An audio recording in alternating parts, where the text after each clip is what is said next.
Hello, everybody. Thanks for tuning in to a Patrick Kelleher podcast. This week, we got Jonah Feingold, and holy cow, I just got off the phone with him. An incredible filmmaker.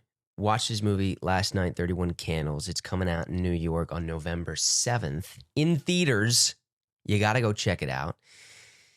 Our conversation consists of the revolution of filmmaking, the up-and-coming renaissance of how things are, the way that it's going, the way that it's been, how filmmakers can shift and communicate and network and create an ecosystem to be able to move forward in this new day and age of cinema.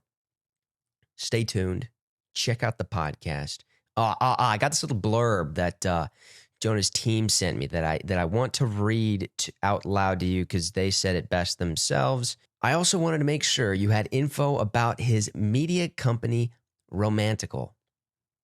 Jonah is redefining the modern rom-com under the umbrella of his full-service creative media company, Romantical.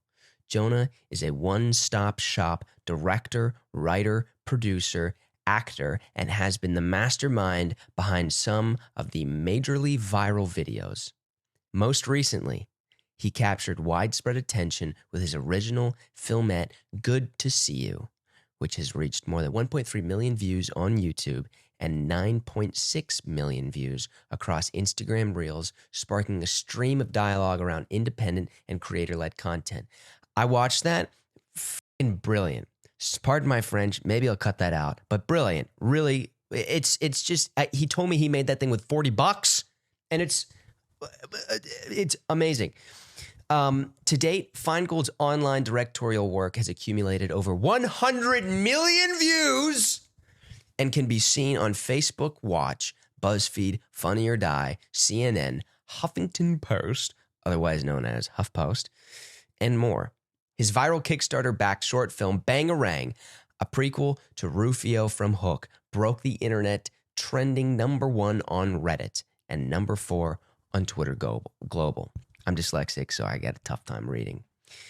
It's the intersection of Hollywood and digital storytelling that excites Jonah. He credits Woody Allen and Nora Ephron as being main creative inspirations for him as he found his distinct voice as a filmmaker.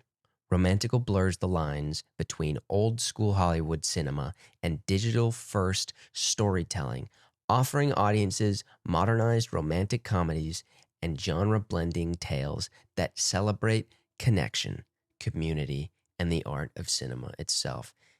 The guy rocks. It's the future. I'm telling you. I'm sitting in. I'm listening. I'm watching. It is the future of filmmaking, especially, God. We'll jump into the podcast. Fantastic man. Let's roll, baby. Patrick Kelleher podcast. Thanks for tuning in. Dude, so nice to see you. So nice to be doing this. And yeah, man, congrats on all your success as well, of course. Thank you.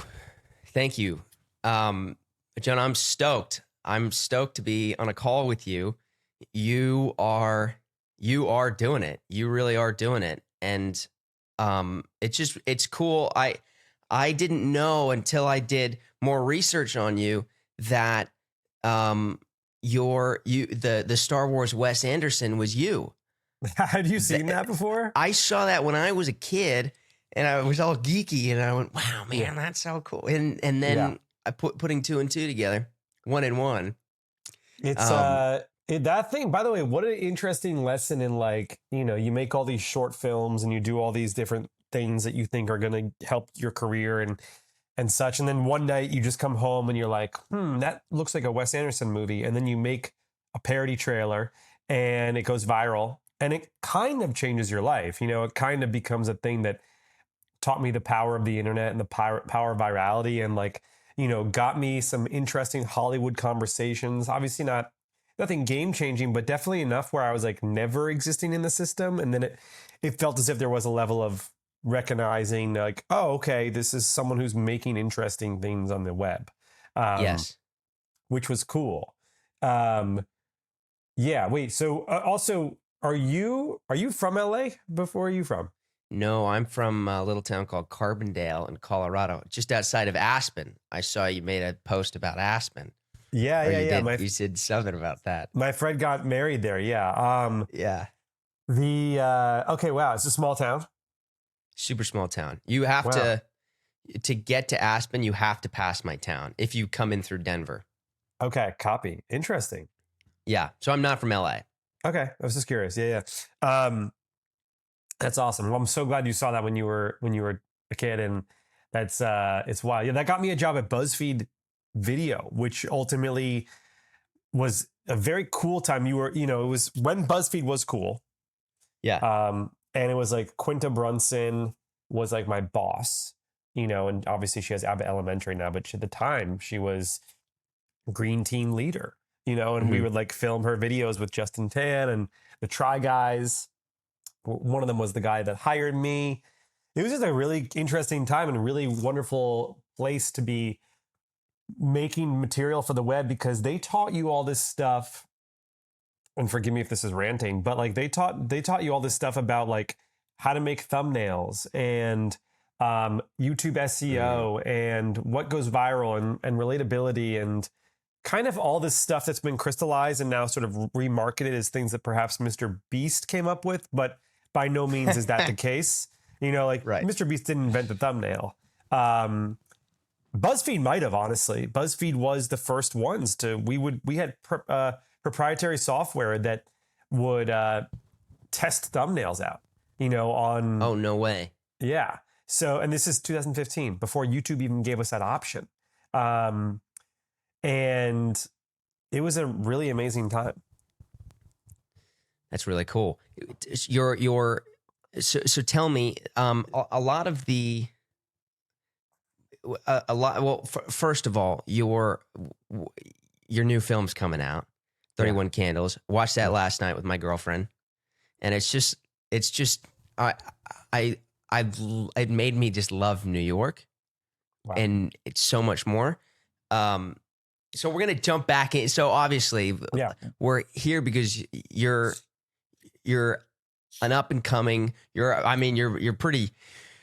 I would say you're established more than most, and you're crushing it.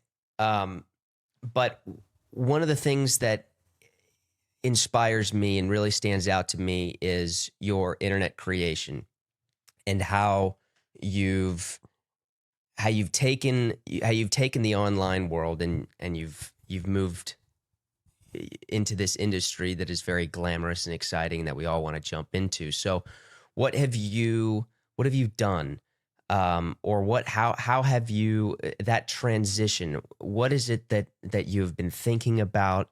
How has it all coincided together? Well, I appreciate you saying that, and the feeling is mutual. I'm very blown away by your work and the way you approach your work. I remember watching one of your behind the scene videos of you on set, and I had you and your notes on, all the notes that you make before a scene. I was like, wow, this guy.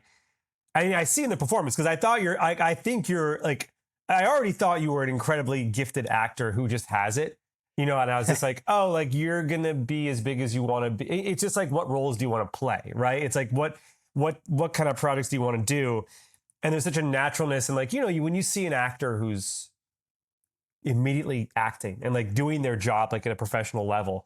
And it sounds rudimentary what I'm saying, but I really, it just like there's separation between like professionals and not professionals in a certain respect. And then I saw your notes and I was like, oh my God, like this is so dope to just see someone who's so good behind the scenes process, and everyone approaches material differently, right? So that's also the most exciting thing, is like, what are the ways we all tap into the art, and what ways that we express that physically, with whether it's with notes or in the notes app or verbal exercises in our home. But the feeling is mutual, and I'm excited to be nerding out together over all this stuff. But and I'm really glad you guys got to watch 31 Candles, which is, yes, why we are here, coming out November 7th in theaters at the Quad Cinema. The dude, the thing that's like, I think that we're both experiencing, that we're both excited by and trying to articulate, is this intersection of like the web and traditional Hollywood. And we're going to use the term Hollywood, I imagine, a lot in this conversation. But like, dude, I mean, like, let's just go on the record and say last week I looked in the mirror and I was like, I'm quitting filmmaking. I was like, I'm done with this business. I'm done with it. It's exhausting. It's not financially rewarding. It's unforgiving in its psychological and physical torment that it puts upon the artist. But I, of course, calmed myself down and was like, I'm not quitting the act of being a director or creator. What I'm quitting is the traditional perspective by which I was told and followed the system of, maybe people say Hollywood, but what it really is like what we thought was the way to do it versus like perhaps what is the more interesting and more rewarding way, which is this parasocial dynamic that we as artists can begin to create with our fans, with our audiences, with our niches, whatever we want to call them. But people who are going to support our work and to get joy out of it. And so I was like, why am I wasting my time trying to have these general meetings with executives who some have never been on a film set before? And when I should be making work and communicating it to an audience directly and doing in real life events and creating stuff that goes into the algorithm, but also knowing that just because it goes into the algorithm, that's not the end goal. The end goal is to actually convert brand awareness and then convert ticket sales for maybe theatrical release. And then if they don't buy a ticket, they still know the movie exists, and that feeds into the ecosystem. Yeah. Yeah. That makes sense. So, was that too ranty? Yeah, I mean, no, dude, that absolutely. That is, yeah, no, you're so, yeah, one of my recent discoveries was watching the 14-year-olds make $100,000 on here's how I made $14 million by and well, that wasn't I've seen those all the time, but I look at what I do as an actor and what I'm making this movie right now called Frick. And I want to hear about how it's going, by the way. I loved your launch video and want to hear where you're at. Thank you. Yeah. We got a super killer video coming out. I think today it's whenever I post it. If that's today or tomorrow. Hell yeah. Yeah. But the money thing, I go far out, man. There's no, I'm not going to be getting rich off of these things. And I just, Creator Camp, right? Of course, I know all those guys. Yeah, yeah, yeah. Those guys are insane. I saw Two Sleepy People, the premiere in Los Angeles. Oh, fun. And I got to hang out with all those guys with Simon and Chris and Max and Chris like really brought me in. I didn't know any of them beforehand, but then I got talking with them and Chris was just the greatest guy. Such a smart, nice guy. Yeah. Dude, he's so wholesome. And then American Baron, he's sitting out for an hour and a half taking photos in front of their Two Sleepy People thing, the whatever those are called. And everybody comes up, you take a photo, and then they have a conversation afterwards, for 30 seconds. And I came in, the thing was over, the party was over. And I was just around networking and talking to everybody. And I go, well, I should probably go talk to Baron. And I go up hour and a half into this thing, and he is so present and laser focused. And I went, oh my God, like they're just all great people. Yeah. Anyways, they have their marketing strategy is insane. The way but the model, they're showing this new model that you just talked about, which is building a community, getting events going, driving the ticket sales directly to the filmmakers. Yes. And that is that's a much higher ROI. We own the property and we move forward with it. It's 100%. Like, it's evocative of like what Kevin Smith would do in the 90s, with his movies and like with Clerks and all these things. And like, back in the day, if we had a Sundance hit, that was also a path. Like you could just go self-distribute.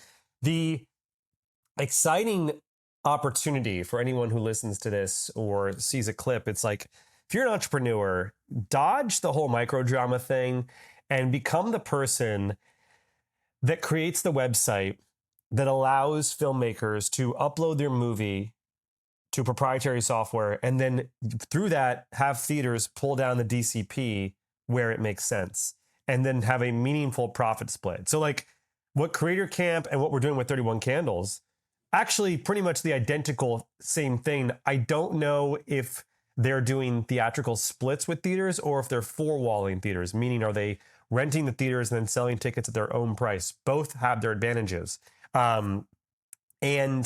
But the idea of targeted limited release, which allows people to know when and where to watch the movie and keep a scarcity to it. You know, I would always say my dream for 31 Candles was actually that it would be in a theater for a year in New York, and the only place you could see it is New York, like a Broadway show. Now I don't know if that's not what's happening, because ultimately there's the realities of independent film distribution, which is we have a deal with the distributor. They've been very gracious to go with my vision, which is 1 week, first New York, then Florida, then Los Angeles, then reassess how we're doing, then target new people. And it kind of becomes a game of like, how much resources do you have and how much bandwidth do you have? I love Creator Camp because what Chris and Max and what they built is like an infrastructure that makes sense. They have a creator-driven movie who brings awareness. They then have a team that can help create the output. Because the problem with web stuff that I find is not a problem, but just like it takes scale. Like I can only make so many videos in one day or a week, you know? And it's like, you know, you kind of need help. It's like a lot. It's like a lot to do. And this never used to be the job of a director. The job of a director, you could get away with not doing any Q&As back in the 90s and 80s, you know? But now it's kind of become this, I believe, and I think what you and I believe, and even the folks at Creator Camp are championing, is like this idea that there needs to be this parasocial existence between audience and creator and filmmaker. At least for now, to combat the studio slop and all that jazz. Yeah. Which is tough as a director, as a creator. And it's an eye-opening moment that I think a lot of young people are going to freak out about. Yeah. I think, you know, because I have some friends that have come out to Los Angeles that are directors, some that have come out before me. And they're like, dude, I'm not posting on socials. Why would I ever do that? Yeah. And I go, well, okay. I mean, there is an opportunity for everybody. That being said, I think there's a good chance some of those people might be left in the dust. That's not a dig or an insult at anybody who doesn't want to post on socials, but I just know that I'm going to get more eyes on something that even has 10,000 views, like one TikTok that I put up and I go, hey, I'm making a movie. Hey, this is coming. Or, you know, I mean, your entire, all your content that you make on Instagram and on TikTok is, it's like a scene out of your movie. It's a scene out of 31 Candles. Yeah. And, and I forget the name of it, but it's the YouTube video. Oh man, what was the name? It's about 40 Good to see 40 you. minutes. Good to see you series. Good to see you. The filmette. Yeah. That was so brilliant. That, and I was watching that and I was geeking out. I mean, that's just like, it's the future, man. It's the future. And my concern is, and I wonder what you think about it, is what, we grow up and we see the Steven Spielbergs and there's the Quentin Tarantinos. There's so many of us. And, are you ever afraid that, a little ego trip, you're going to get lost in the sauce of all of the creators that are eventually, that something's going to click and we're all going to go, oh, we've seen it been done before. We've seen Creator Camp. We've seen Jonah Feingold do it. Now we know what we got to do. Yeah. Oh, interesting. Shucks. You mean, by the way, you say Spielberg, like the reason I even make movies is because of his film Hook. You know, I don't know if you've ever seen Hook before, but it's a movie you would love. Yeah. I was getting my appendix out and I saw that movie and he goes, my appendix. I get my Oh appendix. yeah. And I went, oh my God. Yeah, exactly. Wait, that's so cool that happened to you. Yeah, because it's a pirate scar, but he said he got his appendix out. That's awesome. Oh, I never thought that's such a cool way to see it. So, but by the way, like that's the dream. Like my dream has always been to make like Night at the Museum and Men in Black and like an Elf. Like Elf is the movie I would kill to make, and Jumanji. And like the thing is, those movies also don't get made anymore. Like those movies, like a broad family adventure film, like comedy. You know, they're very rare, and they're very rare at an auteur level in terms of like a filmmaker with a voice having the power to come in and really make something of those films. And if you look at those films, they were. You know, I would stand by Joe Johnston's work in Jumanji as being very consistent with his voice as a director throughout his other work. Who I believe Joe Johnston did Jumanji. Or Chris Columbus. No, I think it was Joe Johnston. But anyway, so those are the movies I always wanted to make. And like the only reason I'd be taking crazy pills if I thought that was like what I should be focusing on trying to do right now, because A, they don't get made, and B, the positioning around getting those films is so rare. So what you have to say to yourself is, how do I become an authentic artist and make my work that is authentic to who I am and me, therefore resonate with an audience that understands that? And what I'll say to your point is, I think not everyone can do what you and I and Creator Camp are doing. Like, we're doing it because we can do it. And I think other people try to conceptually understand it or try to do it, but ultimately they can't. I mean, it takes a ton of reps in the gym, you know, to make a movie like Creator Camp movie, Two Sleepy People, or to make a movie like Good to See You. Is the reason that movie resonated with people was very little to do with like the technical elements and more to do with like the thematic elements, and thematics are way harder to execute on than like an interesting looking shot, you know, in my opinion. So I think that's kind of what's happening. Maybe one day people will catch up because there'll be a new wave of creators, which is exciting. But I actually get stoked on the fact that we are building ecosystems. And that's what, like, I think a modern film studio isn't a studio. It's an ecosystem of live events, whether that's for screenings or like networking or dating events. It's a merch, it's podcasts, it's Instagram digital shows, it's Instagram unscripted shows. And if you're really lucky, it's a way of life. You know, it's my company's called Romantical. So it's a perception of Romantical, or your Blumhouse, which we now make. When you hear Blumhouse, you think scary, you know, or Jordan Peele becomes a brand. That's if you're really lucky, you know, and your work is able to go that far. But yeah, that's how I think it's exciting. It's, you know, it's exciting for sure for folks. Yeah, it really is. What was the point in time where things started to switch from the online video and you decided to buckle down and make your first feature? What did that look like? I remember the moment exactly. I had just seen Creed in theaters, and I had gone to school with Ryan Coogler. Wow, cool. Yeah, he's older, but you know, I knew him, and you know, and by no means are we pals, but if we saw each other, I'd say, "What up?" You know, it's one of those like, "Hey, how are you?" Yo, it's a good to see you. It's a good to see you. Yeah, right. And I was so inspired by seeing that movie Creed, which I loved, and obviously I love all his work, but that one I was like just in a theater, and I was like, "Hey, here's a guy that's stuck with feature-length filmmaking and didn't get distracted by the general meetings or the writing on spec or the TV meetings." Like, and I was like, okay, you know what? I've spent 7 years in LA. I'm done going to Blue Bottle Coffee and talking about making my movie. And I can go do this. Like, people who aren't as smart as I have made movies, and people way smarter have made movies. So, you know, somewhere in the middle, I can go do this thing. And so I sold my Honda CRV, moved back to New York City. This is 2018, 2019. And I also, simultaneous to the Creed thing, I knew what I wanted to say as an artist. I knew what I wanted this movie to be about from a feeling standpoint, not necessarily literally, because I actually think ideas are not worth that much. Like, execution is everything. And the saddest part is I used to think ideas were a lot. I used to think I have a great idea for a movie. I'm going to make it.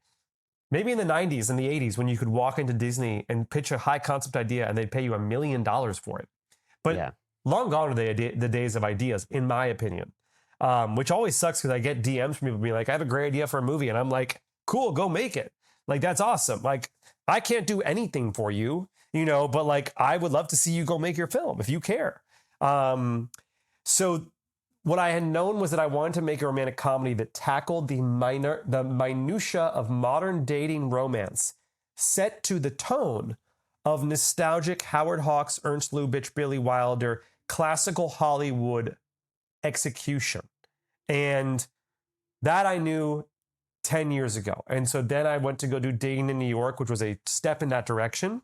And I raised $200,000 independently by calling 300 people to invest $5,000 to $10,000, and it went into a Wells Fargo account, and then we spent it all in the movie, and then we went a year. No way.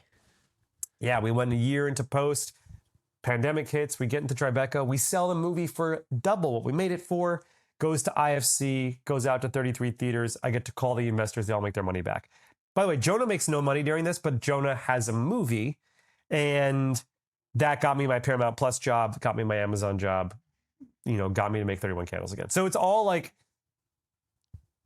it was like hedging a bet, right? It was like long-term investment in myself, which is something I know, I feel like you and I both really believe in ourselves and in our abilities and our friends. And it's about investing in the future always. But that was the moment. It was that moment in time where I was like, it's just time to go make the first feature, because when you make a feature-length movie, it will change everything. I do still believe that to be true. Wow. That's the quote right there. That's the thumbnail. Yeah, there's the clip. Yeah. There's the clip. Yeah. So to finance your film, you went through the budget was $200,000 for Dating in New York. It was $200,000 for Dating in New York. Yeah. So you call, how many people did you call? What was that timeline? Because that's exactly where we're at right now to finance. Oh, perfect. Frick. Okay. So walk me through that. Yeah, What was I'll tell you that? exactly. What happened? So I had come to my 10-year high school reunion, which I believe was in August, it must have been August or September. Yeah, August 2019. And I knew my budget, I thought, was going to be $100,000. And then I worked with a line producer and we got it to $200,000. I say that like we got it down. We actually got it double. But the reason being $200,000 was that there was a subset of movies being made in that budget around New York at this time. And it's also an interesting SAG budget, because sub $300,000, you're SAG ultra low. And for those listening less familiar, it basically says every SAG actor on this movie is going to get paid like $250 a day, and there's not much negotiation around that. And of course, you can split ownership over the movie with the actors and with the crew, but it helps sort of preserve budget and makes the negotiation process easier. Now, if I were to go do Dating in New York again today, I would pay every cast member and every crew member the same amount of money, like they did on a movie called Sing Sing. On Dating in New York, we had small fluctuations, but very small. I mean, we were working off of flat rates when we could. But like what happened was, I had the script, I had the vision for the movie, I had the deck. When you make a film, there are two big things that actually help make your movie happen. One is FOMO, the other is urgency. And those words can be converted to practical tips by saying things like, you have a start date. And your start date should not be 1 year away, nor should it be 2 weeks away. It should be 3 months away. And you must stick to that start date no matter what happens. You can move it by a couple days, but you must stick to that. And you start location scouting. Location scouting has a massive, even if you have $0, I promise you, if you treat a day like location scouting with your crew, I promise you things will change. And of course, you're telling people that you're making a movie. So I came back to New York and I started saying to everybody, I'm making Dating in New York. I'm filming it end of October. And it's a rom-com like When Harry Met Sally, but it's told in this sort of classical way, but they're friends with benefits, but it's just my shtick. And I've got this cast in it, and I'm basically calling and emailing friends of friends and friends. No friends and family. invest in this movie. But they all had people that they said maybe would be interested. And that's kind of where the chain reaction went off. And what you do is you send the deck and the script, but most investors don't care about the script. They care about how they're going to get them, what's their money, are they going to get the money back? What's the fun part of the movie? Can they come visit set? Can they have a cousin that wants to be in it? And they look at the deck and they always go to the money back slide. And you don't need all the information. It needs to be, you're never going to lie or be vague, but you don't need to give everything. You just need to give the simple, easy to understand parts. So, Dating in New York, it was a rom-com. Other rom-coms made in a similar budget. The plan was go to film festivals, ideally try to get it on a Netflix, which is way harder and pretty much impossible. And like, I wouldn't recommend that to anybody because that's not a real business model. A real business model is what we're describing, which is building your parasocial relationship and taking it to 50 theaters across the United States over the course of a year. That's a real, and there's nothing in the way of you doing that. There's a ton in the way of you trying to sell your movie to Netflix in terms of people and personalities and contracts. And is your movie going to have that? But then it came time for the investors. And what's important is you send the script, you follow up, you then say, are you in or out? And you say, can I write you down for $10,000? And they don't have to wire the money yet. You're just getting verbal commitments. Huge part of the process that people don't talk about. You're going to you need to verbally commit to your budget. So I basically got enough yeses to equal the budget. And then I said, great. And I called everyone back up and I had them all wire the money, sign an investor agreement. But it was moving. I had to say, we're closing the deal. The round is being closed. Now, what I did, I think, was actually really hard compared to what I've talked to some other people about, which is like finding one or two high net worth individuals who will just finance the whole thing, or finding a grant or getting donations. Like I had investor agreements. These people expect their money back. There's ways to do this where you just get donations, through your network. And then you own the entire movie.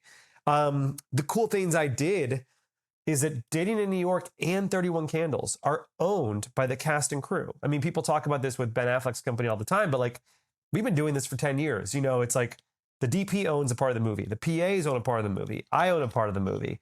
And you do that in the 50-50 waterfall split, which is basically like investors own the movie plus 25%.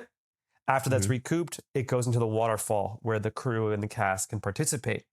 Now, again, if I were to go back and do it all over again, I would say everyone gets paid the same amount of money. Everyone has larger ownership. And somehow you figure out a way to negotiate that first money in doesn't go to the investors, but actually goes to everybody. So that everyone starts to see participation the second the movie starts to make money. So what does that do by waterfalling the film to the cast and crew? Does that just give them initiative to jump on to work on the movie? It's incentive to feel because to me that's the biggest problem with getting hired as a director for a studio, which is like, look, it's a dream job, right? But you get paid a salary.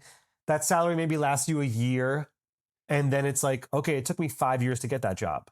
It's not like you get that salary every year, and you don't own the movie. And I don't own any of my movies currently, besides Good to See You, which is, a filmette. But like by going to a crew member and saying, hey, you're going to get paid a flat rate of, let's use specific numbers because this is a entrepreneurial, podcast in a sense. Like for a $200,000 movie, maybe you're paying your DP somewhere between $4,000 and $8,000 flat rate. Tons of things can affect that range, but like that's a range. Yeah. Flat rate for like 15 days of shooting.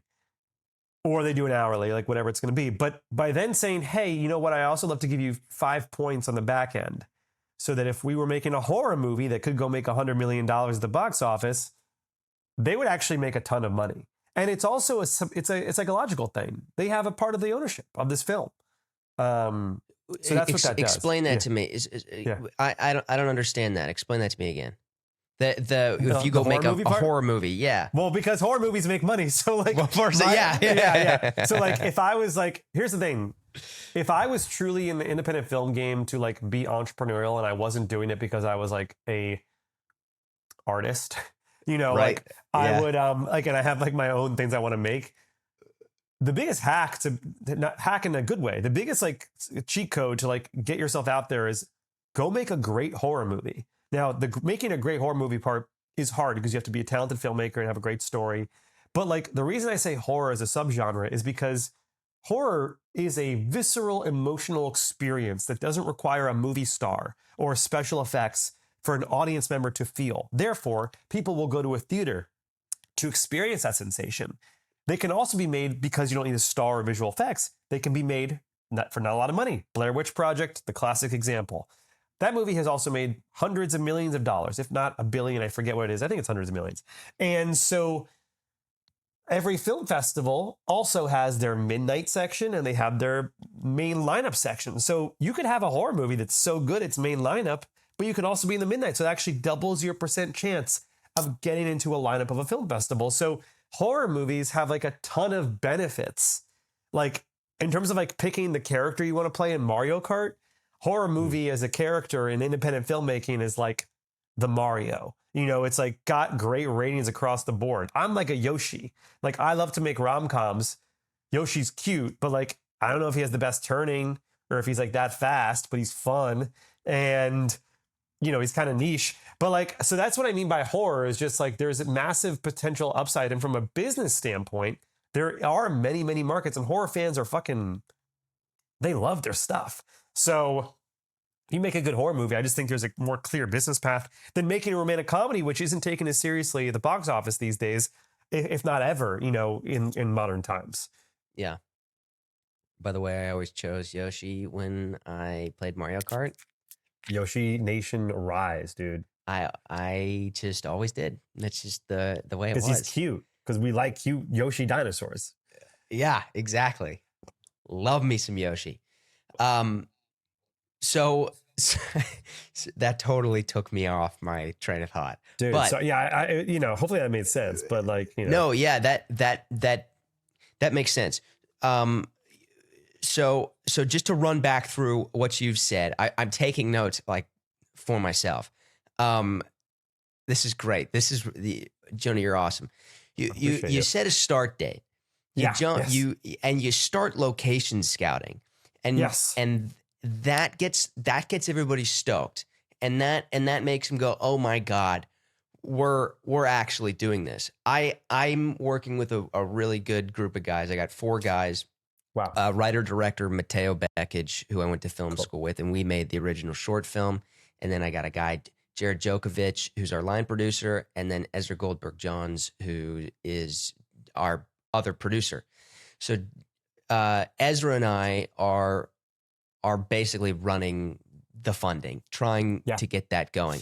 And we've had some leads, we've had some people, we've had some meetings, and our budget was way higher than we should have it at. So we've done some reevaluation. What that is? Can we talk about that? Or? Oh yeah. So we did the when we did we had 2 options. We had when I first met these guys, I said I want to do this for 75 to 100 grand, and they said okay, that's fantastic. Let's do a breakdown and let's see what we could do it if we rubbed the genie bottle, and it came out to 2.2, and that got us all. That's true. Yeah, I went, whoa. So that means that's like 100K is like 1% of that, or 10%, or So then we get all excited. My math's terrible, by the way. I'm dyslexic, so I can't. Dude, same. Yeah. I saw and now going off tangent again, I saw your dyslexic font on your captions for that. Thanks, bro. That really helped. Of course. We have so basically that we're playing between 200, 250. That's the bare minimum that we'll be able to make it for. Okay. And then if it all went well, we get 2 million. But we talk to these people. We have these leads. We get in these conversations with finance people that do have money. Yeah. And we've led with the $2 million. Yeah. And it goes cold pretty much after a week, and we don't hear back. and when we reach back out, there's nothing. And so now we're reevaluating, and especially after going to creator camp, we've gotten completely inspired. So I think you got to go with the version. Like, here's the thing. Like, even today, by the way, I had a conversation with my friend yesterday, which is like, I was like, even if someone gave me $2 million to go make my next romantic comedy, I need to wrap my head around how that's a good business plan for anybody. Because even if you have an incredible movie, let's say the movie comes out perfectly, I still don't know a strong path to recoupment unless you take the same model that we're doing for 31 Candles and what Creator Camp is doing, and you're still basically maintaining ownership, touring the movie theatrically, building an audience that way, and then creating licensing deals where you never surrender the rights to the movie to anyone beyond a license, and you eventually recoup. And maybe you made the next hit, Slackers or whatever, Clerks or Dazed and Confused, whatever the tone is, like, or John Hughes type film, right? Maybe you make that, but those movies, right now they live on streamers, and like right now those audiences are finding those movies on streamers. And I actually have no doubts that maybe you could recoup 2 million, but it's also like, but then the conversation became, who says a movie has to recoup what it makes? Why the Mona Lisa, like, when Mona Lisa dropped, wasn't what art is. Why are we judging movies based upon their box office performance? When did that become the metric of success for art?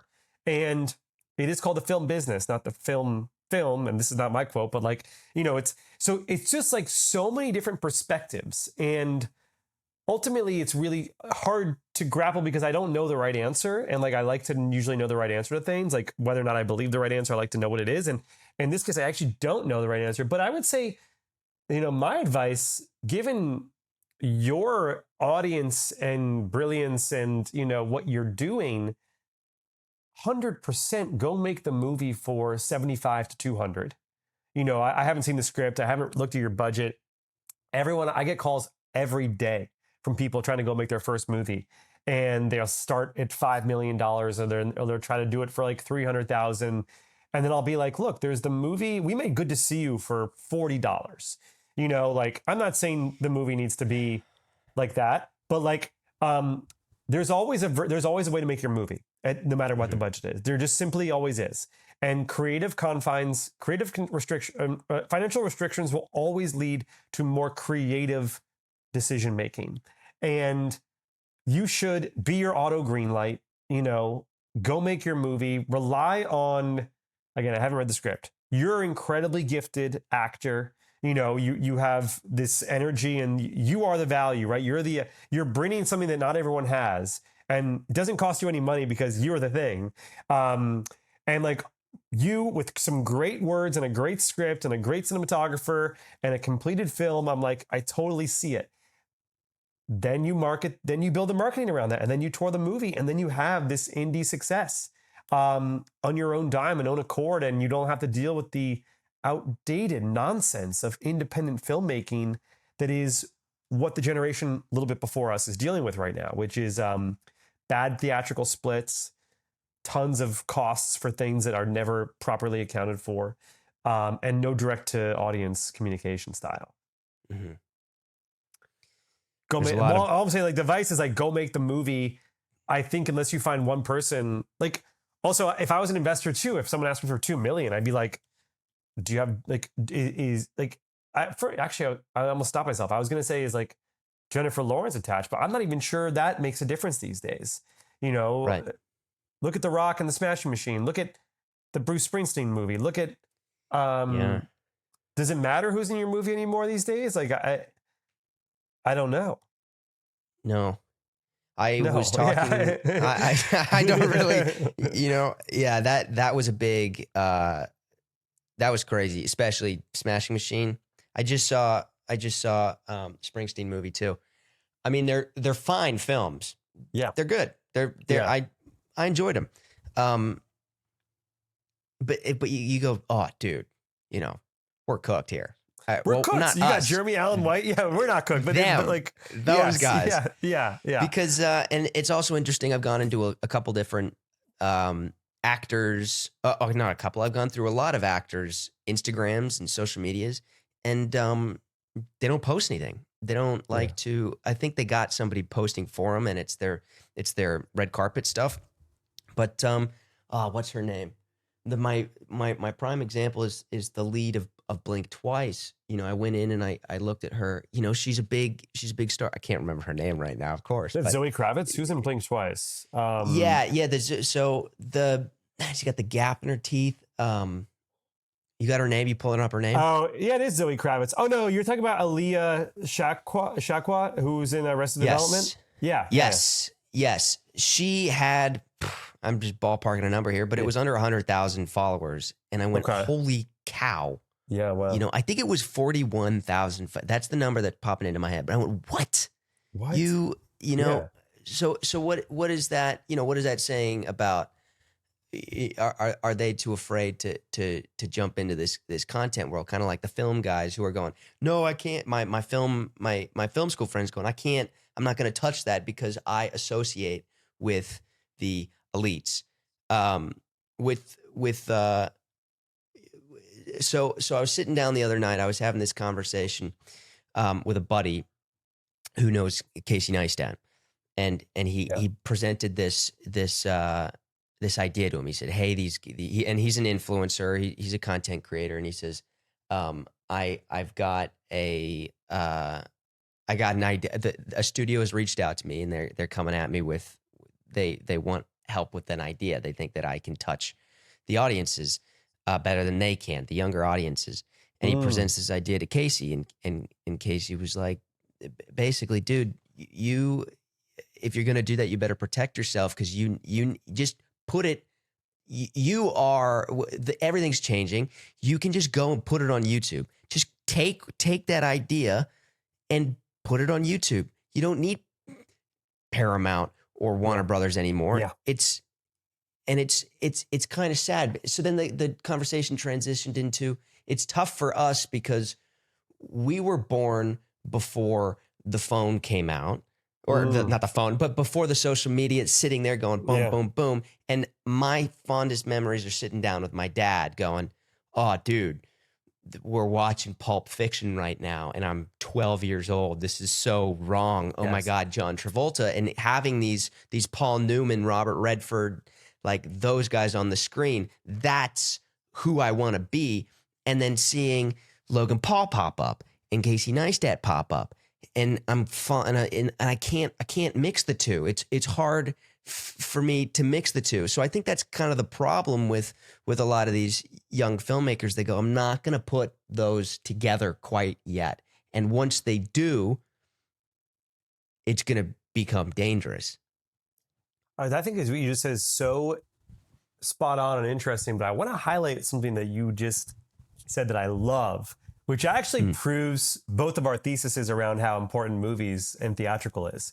You remember watching Pulp Fiction with your dad, and you don't remember watching a Logan Paul TikTok with your dad, you know, or like going to a movie and watching a film at a theater is a memory in and of itself. And this is what we always forget. You know, I bring up Jurassic Park with my dad, or I bring up going to see Book Club 2 with my mom, which, by the way, wasn't that long ago. But the act of going to see the film creates a visceral memory and experience in a way that watching something on YouTube or TikTok or Instagram will never do, in my opinion, so far. Like me, I would love someone to say they remember they're watching YouTube with their parent on the couch. Maybe that exists, right? But like, but it's this discrepancy that like these ecosystems all must exist within each other, because going to a theater and seeing a movie is a memory in and of itself, regardless of the film that you see. So like there's that extra power that experience have, which is why I champion touring a movie around, you know, because I think it all needs to happen. But also to your point, like let's take that actress who was in Don't Blink, who had the X amount of followers. Like, for all we know, maybe they actually they don't care. Like maybe they're stage actors, right? And they just want to do plays, and it's an interesting point where I guess it's kind of what everyone wants it to be. Like fame is such a relative term. Monoculture is dead. We all have our own celebrities who we love and follow, and people who we admire and inspire us. And Casey, great example of somebody who like obviously has roots to this classic traditional Hollywood system. But by the way, who became incredibly wealthy by exiting on his company that he built that has nothing to do with vlogging or Instagram, or Is that movies. It was Beam? Beam. Yeah. Yeah. Like, and then that's how he now relaxes. And like a lot of filmmakers, Billy Wilder, who directed The Apartment and Some Like It Hot, became rich by selling his art collection. He had Picasso's. Spielberg became a billionaire when the Universal deal happened and he had a piece of that pie. Yes. So it's just all like, that's the part for me where I'm like, okay, what do I got to figure out the long-term exit opportunity, or at least what am I doing so that every single day, if I'm going to be underpaid and undervalued, I at least own my work. And so that's why a movie like Good to See You represents what I'm trying to do there, which is like make it at a low cost, maintain ownership, maintain quality. And then in the long run, there maybe is a payoff there when the library becomes interesting, or just the essence of the brand, that it feeds the brand. So that's kind of what I think about a lot these days, and what gets my head racing about all this stuff. Yeah. Yeah. And that brought up the idea of when what was it with, who was it with when Spielberg signed that deal? That was Universal. Well, the right? Universal deal was like he was part of, because he has Amblin and then he has DreamWorks, SKG, Katzenberg, Spielberg, and Geffen, which is why I said DreamWorks SKG. Yes. Oh, yeah. And then the Universal deal is that he literally, whenever Universal got bought or something like that, his shares in Universal were like what shot him up to like billionaire status, from my understanding. Right. Yeah. So that's a really good example of continue to do what you love and it's going to work out. Yeah. You're a prime example of it, and I don't know how much time we have, because I know you got to keep running. But your stuff, like your Bus Boys with Theo Von, you've got all these films that are popping out over the past couple of years, and I would love, if we had a couple hours, I want to get into everything and all of them, but you make what you want, and I love it. So it like makes me take a breath and go, oh my God, I don't have to like. He's not being the finance bro that's sitting down and going, today I worked for 17,000 hours in 24 hours. And here's my net worth, over the past week. I love watching you create, because it reminds me that we're still human and humans love to make art.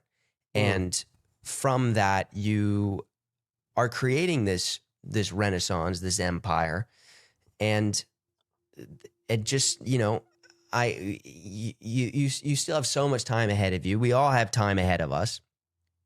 There's going to be that universal deal, that there's going to be that buyout, that magical thing that you go, oh my God, I never would have guessed that happened. And now I'm here. And, now I really am worry free, if it has to do with money or it has to do with some other big deal.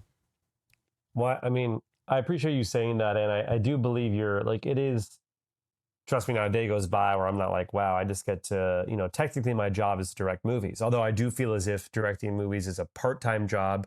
The other part of it is our personality on social media and putting out material and content, and also being our own media moguls. Like, whether or not Romantical one day sells or whatever happens, it'll exist. And like, that everything we do can be in serve. Like, I think that's a piece of advice I would have given myself in 2019 is, if you're going to go raise money for dating in New York, why not raise a little bit more money and actually have them, like, this is the craziest thing I want to do, which is like, I want to ultimately raise my like budget for my next like 3 movies.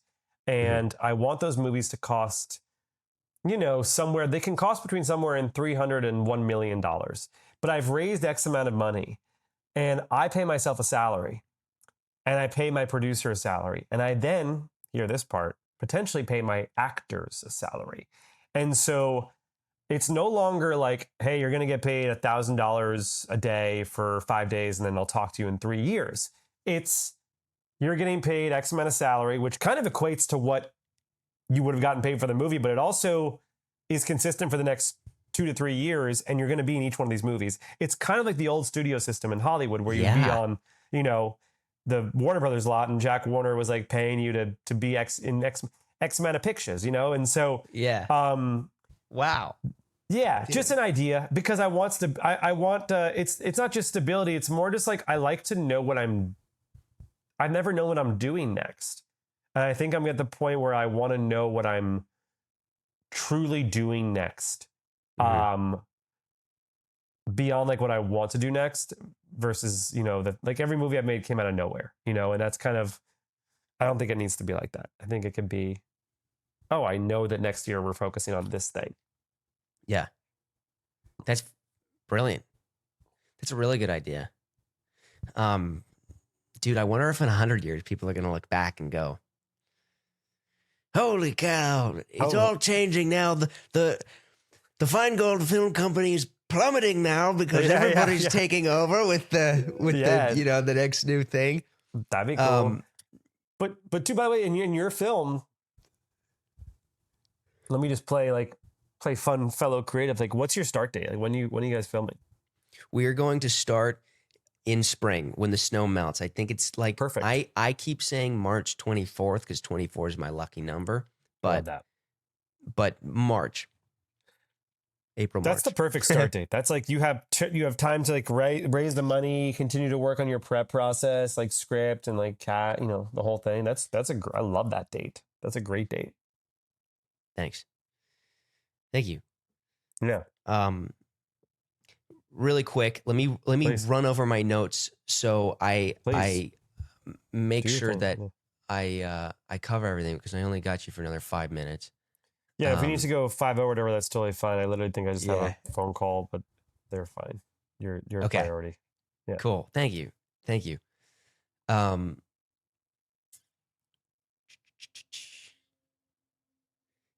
I've never had a time limit on these things. It's always been so free flowing, but when that happens, it goes into 2 hours and 30 minutes, and it's Oh my God. actually Dude, it's awesome. It's so much fun. Like amazing.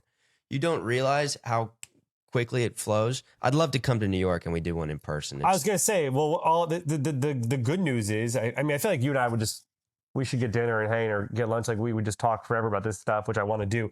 But no, I would love to do it in real life together. And like, when I know I'm gonna be in LA or when you're gonna be in New York, like let's just keep like.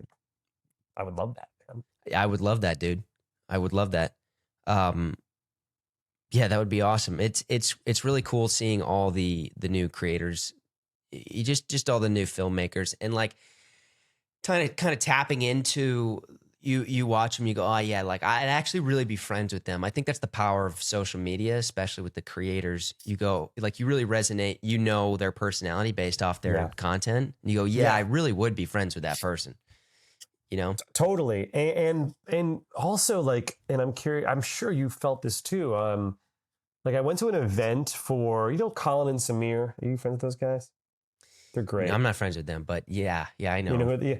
So they had a little dinner thing, like a little event in New York. And I went to this event and it was like producers, creators, on camera people. I mean, when I say creator, we both know that means so many different things. You and I are both creators. Yeah. We occupy a lot of hats. Like, but I left it feeling so inspired and energized. And like, I was like, wow, I want to go write and make and think and like, and I was like, holy smokes. In my 7 years in LA, I had never gone to like a Hollywood event where the act of like going up and speaking to somebody was like encouraged, or like it wasn't about necessarily like the ask, like we were like talking about our next projects and we were pitching ideas and shots and theses and like how to make a more interesting thumbnail or like what's a better intro line, or like, how are you communicating with your audience? And like, I was just like, wow, I've never had this for the business I thought I was a part of,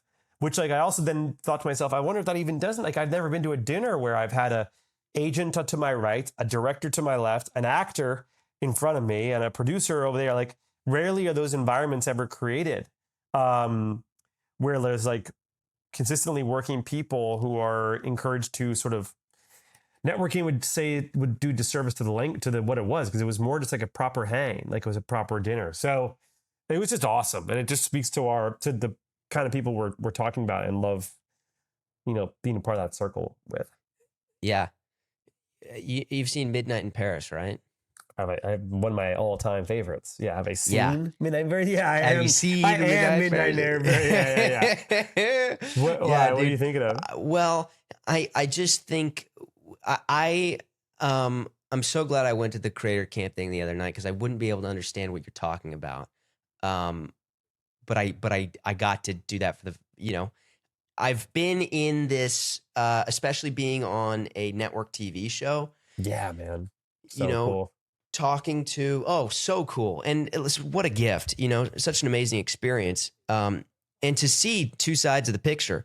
I haven't really been to any Hollywood parties. However, I have been in that environment where you see the head honcho dude, and everybody's like, dude, don't do that. Don't go talk to that guy. And it's not even that. It's like, oh gosh, you wouldn't want to do that because he's having a bad day, or and there's so much like, oh, I can't, but I do. And then I have, and I put myself in that position, and they're like, sup, little kid, how you doing? Oh my God. And it feels, and I'm not saying that about anybody specifically. Okay. I had a wonderful experience on The Rookie.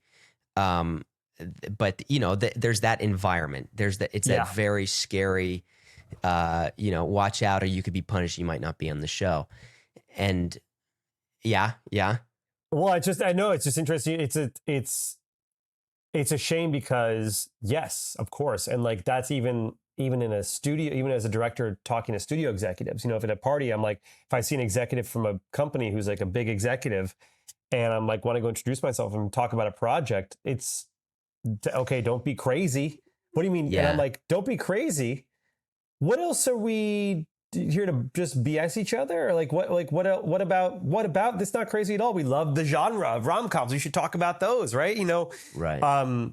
So I agree with you. I agree. It's like, it's a shame. Yeah. Yeah, it is a shame.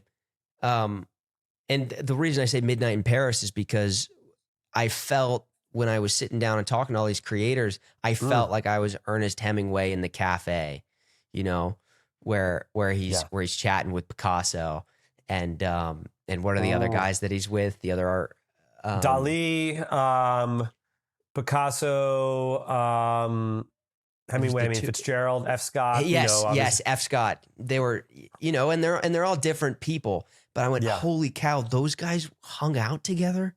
That's wild. And that's what it felt like. It really felt like a scene right out of Midnight in Paris. I love that. And I think that's the cool thing about, again, the whole parasocial thing. It's like, you get to be this authentic artist. I think it's, if anything, it can be incredibly daunting, but it's actually the least competitive time ever, because everyone's just being themselves. So like, that's what I remember like when I was like my director era, when you were like younger and sort of coming up, or whatever you want to call it. Everyone's always coming up, but like, it was competitive, right? You sort of taught or thought like, their movie's better or worse than mine, or the script. It's like, but what you realize is that you can never be as good as somebody else, but no one can ever be as good as you, because ultimately you are your true authentic self. And that's what we do as artists, So it's like, so long as you realize that, you then have this ultimate power of always being able to make relatively good art, because you're just making what you do. And the more in touch with yourself you are, that becomes the challenge, right? Can you articulate who you are as an artist through your medium of art. And the better you get at that, the better your work will become. But that's all on you to do, you know? Yeah, Gets me hyped. dude, it fucking does. Yeah. Yeah. God. Well, Yeah, bro. dude, Jonah, you're the man. I want to really quickly, while I have you, please. can you tell me about your experience with David Spade and Theo Von and what that was like directing their movie? And they were doing what we're talking about. They financed it themselves, right? Yeah, it's a really good point. They probably ahead of the curve, I guess, or are the curve. We're like, hey, we are two comedy legends in our own right, you know, in our own side. David is obviously Hollywood's SNL, big movies we love. Theo, newer wave from the podcasting world, and they're good buddies. And for fun, they would sit down, write a screenplay together.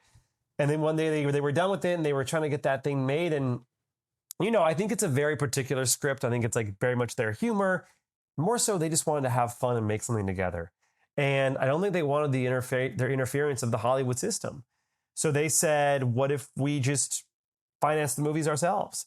And they did that. And then they got to cast whatever actors they wanted. They get to pick their own locations. And look, making a movie is really, really, really hard. And I think that I respect and commend their fearlessness to, jump in and make this film, despite perhaps people telling them they shouldn't. Because, Theo is busy with a huge podcast, and David is busy with his movies. And why go make an independent movie when you guys are at the height of your powers? And it's because they just love comedy and they love hanging out with each other. And my job was to just create it. My job from day one was always, I just said to them, I said, I'll create an environment for you guys to do your best work and make you look pretty, with the camera. And that was my job and remains my job throughout the edit and throughout the entire process. Yeah. That's fantastic. Yeah. So many questions about it. So many things I want to dive into, but I know your time is short. Well, we'll do it again. We'll do this again. When Bus Boys comes out, we'll hang out. Yeah. Yeah, dude. And I'll come out to New York. I lived in New York for 3 months. I did a play off Broadway there, and I fell in love with it. So I'll be up there. That's a whole nother story about how that went down. But I can't wait to hear really quick. Tell the people what they need to know about 31 Candles. And Totally. So 31 Candles, everybody. It's a romantic comedy like the movies of yesteryear, 80s, 90s vibes, very Nora Ephron, Albert Brooks, kind of Woody Allen-esque. It's about a 30-year-old who has a bar mitzvah after running into his former summer camp crush, who's now a tour tutor in New York City. It's got a great cast. Myself, Sarah Coffey, Caroline Aaron, Jackie Sandler, Joey Dardano, Lauren Servideo, Larry Owens, Talia Esquire, Noah Fisher. And it's just a completely independent movie. We shot, 2 years ago, and it's got that feeling of 2000s. It starts with an AIM sequence, and it's for anyone who's ever had a crush on somebody. If you are in New York, please come see it November 7th at the Quad Cinema. We have a week-long run. The more tickets we sell, the longer we stay in theaters. We'll come to LA December 5th. We'll be in Florida 11/14. And I hope you guys check out the movie. Right on. There you go.